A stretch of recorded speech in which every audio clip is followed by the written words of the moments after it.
Alas 7:08 na mga kapatid. Naku, tinanghali na naman tungkol yung kapatid. Sakit kasi sa katawan ng epekto ng panahon. At hindi ka nagtatrabaho ng mabibigat. Pag ganito yung panahon mga kapatid, init. Tapos sasabayan ng lamig, di ba? Naranasan niyo na ba yung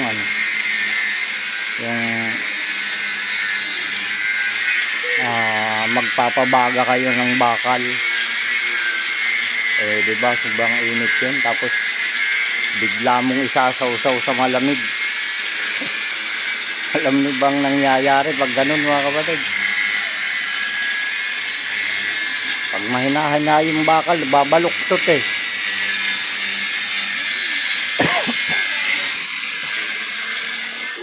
Yung iba ay nabibiyak. Paano pa kaya yung katawan natin mga kapatid? Yung tao. Init at lamig, bumabangga. Ay, sakit ng katawan talaga. Kailangan lang ay hinay-hinay. Pag sumasakit na ang katawan, mabuti kung yung makapagpapaginhawa ng kunti sa sakit na nararamdaman. Dahil marami namang ngayon mga gamot-gamot, mga simpleng gamot na kahit hindi mo bilihin nakakapagpaginhawa ng katawan mga kapatid. At ito nga, tanghali na tayo at pizza na tayo ngayon, 23 ng buwan ng Mayo mga kapatid. Ibig sabihin Sabado ngayon. Ito yung Sabado mga kapatid na ika-4 na Sabado ito ng buwan ng Mayo.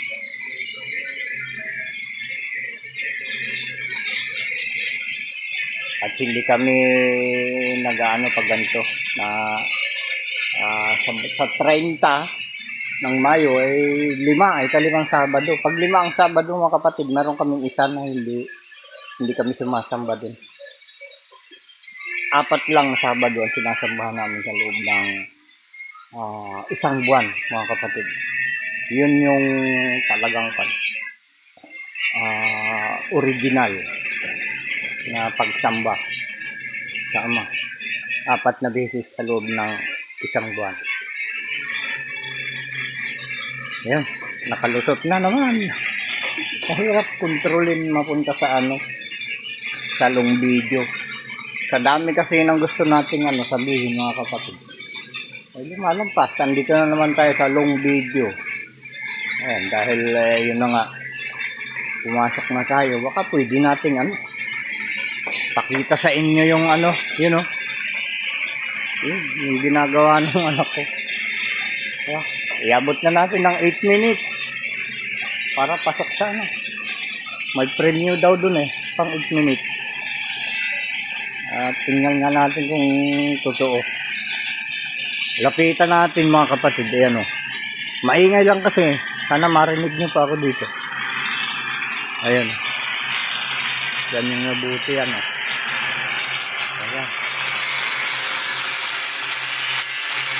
Ito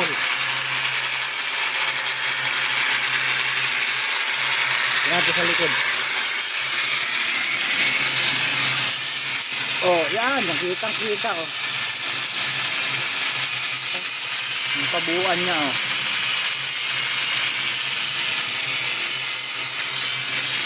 housing ng differential ng 6x. Napuputol talaga ito mga kapatid. Tingnan nyo, sa sobrang bigat ba naman nung kinakarga niya, ang capacity nito ay lang 2.5 tons lang ang capacity talaga nitong ganito. Dahil ito ay original nito mga kapatid, service lang ito ng army. Tao lang ang kinakarga nitong ganito Kaya ang capacity nito 2.5 tons lang mga kapatid. Ay kumakarga ito ng 12 tons, 14 tons. Gaano kalaki yun. Ha? Ay 2.5 tonelada lang talaga ang panito eh. Dapat eh. Patagal. O, birain mo yun. Kakarga ng kahit yung 10 tons nga eh, napakalaki na eh. Ay kumakarga ng mga ito ng 14 eh. Ayan, hindi tumatagal yung mga bakal niya. Nababali. Pangalawa na yan, yung una ito, yung nakaraang linggo, yan, yung nabali, ganyan din, pero sa ano, gawing dulo. Nasira. Yan, dudugtong na naman yan, mga kapatid. Ito yung pangdugtong, oh. So, tingnan natin. Ayan, oh. Oh. Tingnan. Oh, ang kapal, di ba? Nababali pa rin. Ayan. Maghapon yan, nagagawin mga kapatid. Yung pag-wielding yan, ako napakatagal. Kailangan niya na ano, hindi basta-basta wielding. Kailangan tunaw na tunaw yung pagka-wielding mo dyan. Hindi pwedeng ano, parang ipot lang ng kalapati. Yan yung kwan dito sa amin. Yan. Eh marami pang hakuting mais ito mga kapatid. Porsado na magkakarga. Lalo ngayon ito ay ano, mas napipursa siya dahil dito sa laki ng gulong niya.